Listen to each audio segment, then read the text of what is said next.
ప్రజా జీవితంలో ఉన్నాం కాబట్టి నిజంగా ఓపిక పడుతున్నాం అధ్యక్ష. రక్తం మరుగుతుంది. ఏంది భాష అది అధ్యక్ష?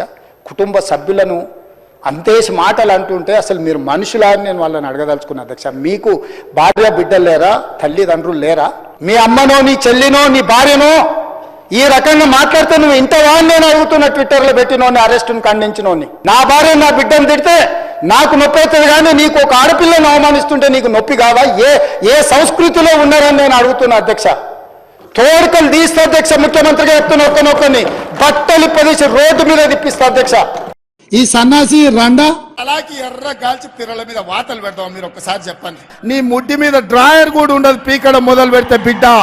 నడి బజార్లో ఉరి తీయాలన్నా, 100 మీటర్ల గోతి తీసి పాతి పెట్టాలన్నా, ఒక్కనొక్కని పండబెట్టి తొక్కి పేగులు తీసి మెడలేసుకొని ఊరేగుతాం బిడ్డ.